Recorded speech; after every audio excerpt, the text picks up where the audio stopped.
Hello दोस्तों, आप लोग का स्वागत है मेरे 10 on 10 के यूट्यूब चैनल पर। दोस्तों, क्या होता है जब हम लोग जैन और बौद्ध काल पढ़ते हैं तो हम लोग दोनों में क्या हो जाते हैं, कंफ्यूजन हो जाते हैं। तो इसी कंफ्यूजन को दूर करने के लिए मैंने आज बौद्ध और जैन धर्म की जो समानताएं हैं और जो विभिन्नताएं हैं उसको दोनों को एक ही लेक्चर में क्या करने वाला हूं, मैं कवर करने वाला हूं। तो चलिए दोस्तों, हम लोग देखते हैं, दोनों में अंतर स्पष्ट करते हैं और समानताएं को स्पष्ट करते हैं। देखिए, जैसे गौतम बुद्ध का है, ये जैन का है, ये बुद्ध का है और ये जैन का है। ठीक है, देखते हैं गौतम बुद्ध का जन्म 563 ईसा पूर्व, कितना है 563 ईसा पूर्व, और मृत्यु कब हुई थी 483 ईसा पूर्व में हुई थी। ठीक है, जन्म कहाँ हुआ था, लुम्बिनी नेपाल में हुआ था, और मृत्यु कहाँ हुई थी, कुशीनारा में हुई थी। ठीक है, वैसे ही महावीर का जन्म कहाँ हुआ था आपका 540 ईसा पूर्व में हुआ था, और मृत्यु कहाँ हुई थी 468 ईसा पूर्व में हुआ था। जन्म आपका कुंडग्राम और मृत्यु पावापुरी बिहार में हुई थी। दोनों में देख लीजिए, इसका 563 है, इसका 540 ईसा पूर्व है, इसका 483 में मृत्यु, इसका 468 में मृत्यु। ठीक है, लुम्बिनी में जन्म, कुशीनारा में मृत्यु, कुंडग्राम में जन्म, पावापुरी में मृत्यु। इसको इस तरीके से आप याद कर सकते हो। राम के 2 बेटे थे। राम के कितने बेटे थे, 2 बेटे थे। एक का नाम था लव से लुम्बिनी, और एक का नाम था कुश से कुशीनारा। ठीक है, और ये क्या है, जैन लोग होते हैं वो कुंडल पहनते हैं, कान में क्या पहनते हैं, कुंडल पहनते हैं, और कुंडल बड़ा बड़ा मतलब पाव का, कितना पाव का कुंडल कैसा है, पाव का। इस प्रकार से आप इसको याद कर सकते हैं। ठीक है, बुद्ध के पिताजी का नाम क्या था, सुद्धोधन। बुद्ध के पिताजी का नाम क्या था, सुद्धोधन। बुद्ध के पिताजी का नाम सुद्धोधन था, और इसके पिताजी का नाम, महावीर के पिताजी का नाम क्या था आपका, सिद्धार्थ था। दोनों को याद रखिएगा, बुद्ध का सुद्धोधन जो शाक्य कुल के थे, और ये क्या है, सिद्धार्थ जो ज्ञात्री कुल से थे। ठीक है, बुद्ध के बचपन का नाम सिद्धार्थ था। यहाँ देखिए, बुद्ध के बचपन का नाम सिद्धार्थ है, यहाँ महावीर के पिताजी का नाम सिद्धार्थ है। दोनों को कंपेयर कर लीजिए। बचपन का नाम है यहाँ, और यहाँ पिताजी का नाम है।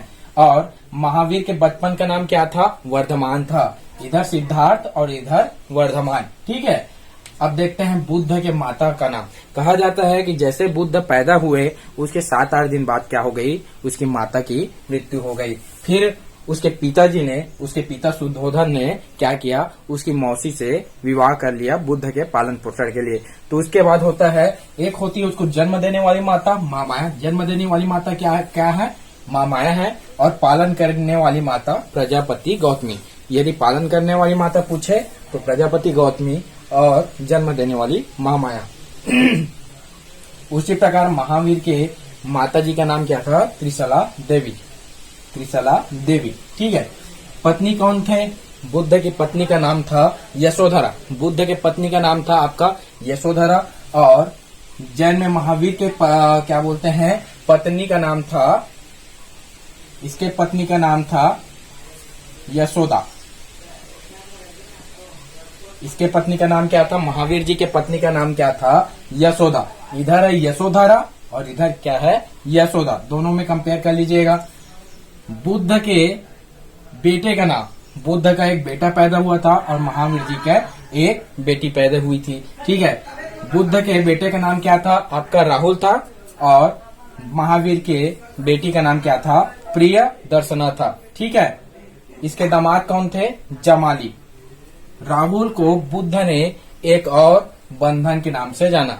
राहुल को क्या किया, एक और बंधन के नाम से जाना। ठीक है, क्या थे, जो बुद्ध थे वो बचपन से क्या थे, संसारिक मोह माया से दूर रहते थे। जैसे उसके शादी करा दी गई, उसके एक बच्चा पैदा हुआ, तो उसके बच्चे को उसने क्या कहा, मुझे एक और बंधन ने क्या कर लिया, जकड़ लिया। याद रखिएगा, राहुल को क्या कहा, एक और बंधन। जैसे ही बुद्ध क्या होते हैं, 29 साल की उम्र में, 29 साल की उम्र होता है उसका, वो क्या कर जाते हैं, गृह त्याग कर जाते हैं। 29 साल की उम्र में गृह त्याग करते हैं, 6 साल तक कठोर तपस्या करते हैं, और 35 वर्ष की उम्र में उसको ज्ञान की प्राप्ति होती है। 29 में गृह त्याग, 6 साल तक तपस्या, और 35 में ज्ञान की प्राप्ति। उसी प्रकार महावीर स्वामी 30 साल की उम्र में क्या करते हैं, गृह त्याग करते हैं, 12 वर्ष तक कठोर तपस्या करते हैं और 42 वर्ष की उम्र में उसको ज्ञान की प्राप्ति होती है।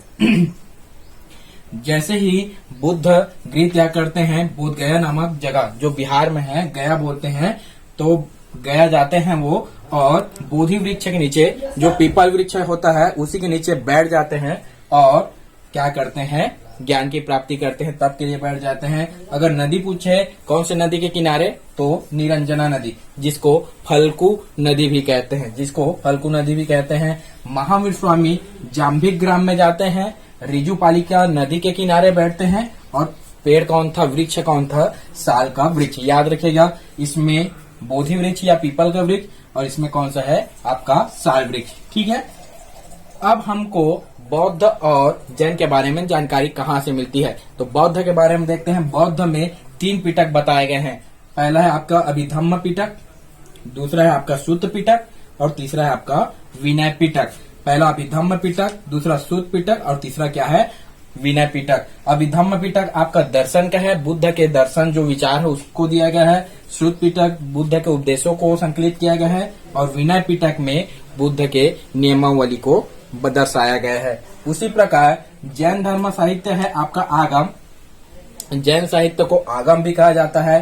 कल्प सूत्र से जानकारी मिलती है, भगवती सूत्र से जानकारी मिलती है, 12 अंग और 14वां पूर्व से भी जानकारी मिलती है।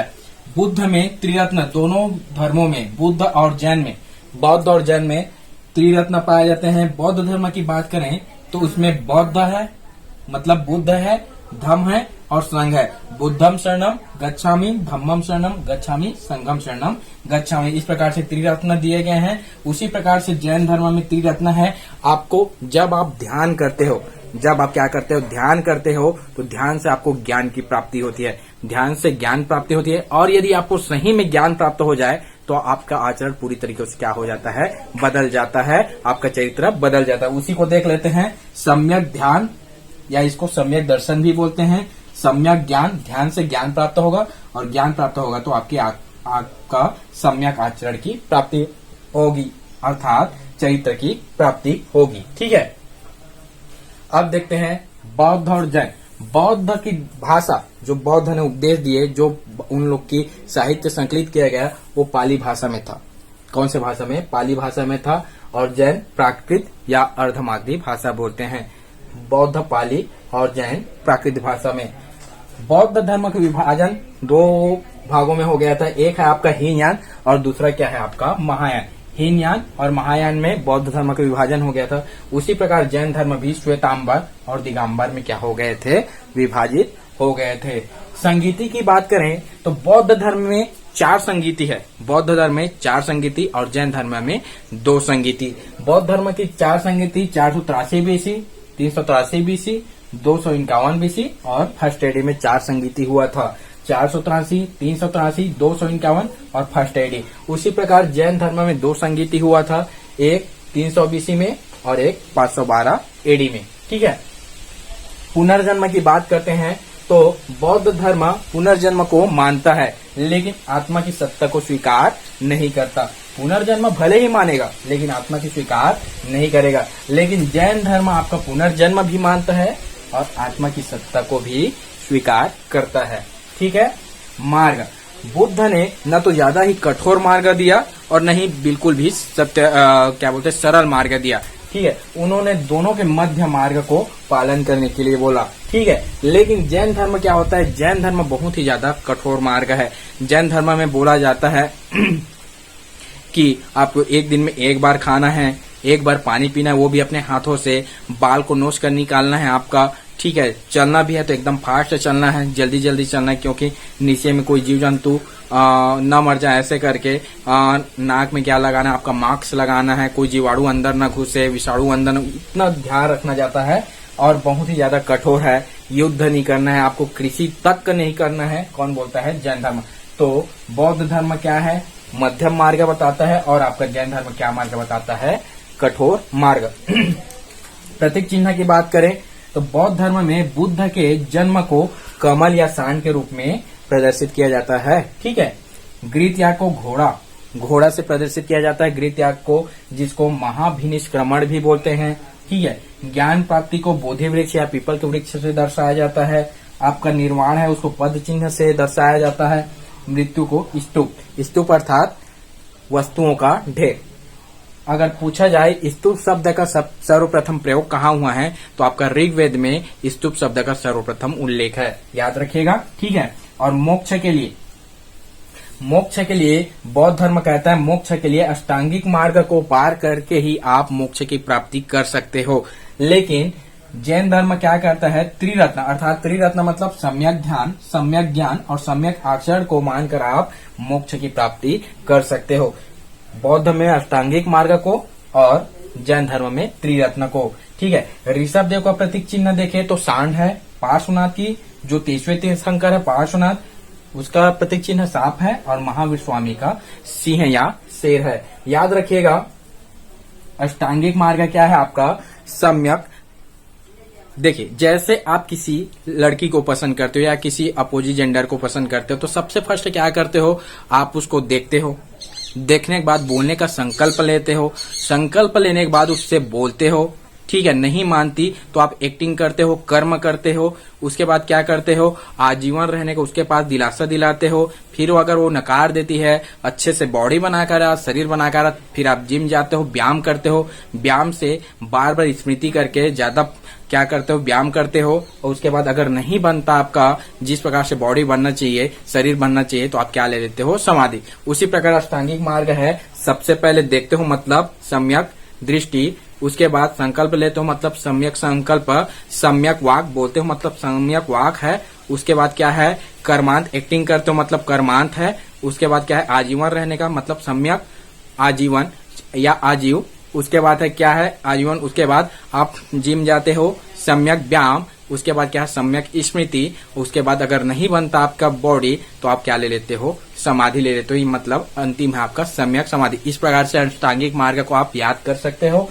और उसी प्रकार इसमें क्या है, त्रिरत्न है, सम्यक ध्यान। ध्यान करने से आपको क्या मिलता है, ज्ञान। और ज्ञान से क्या मिलता है, आपको सही आचरण मिलता है। बोलते हैं ना विद्या ददाति विनयम, मतलब सही ज्ञान ही आपको विनयता प्रदान करती है। वैसी सम्यक ध्यान, ध्यान से मिलेगा आपको ज्ञान और ज्ञान से क्या मिलेगा आपको, आचरण की प्राप्ति होती है। इस प्रकार से आप क्या कर सकते हो, बुद्ध और जैन को सही स्पष्ट रूप से निचोड़ निकालकर पढ़ाई कर सकते हो। इससे आपको बहुत ही ज्यादा सहूलियत मिलने वाली है। तो देख लीजिए, एक बार स्क्रीनशॉट ले लीजिए।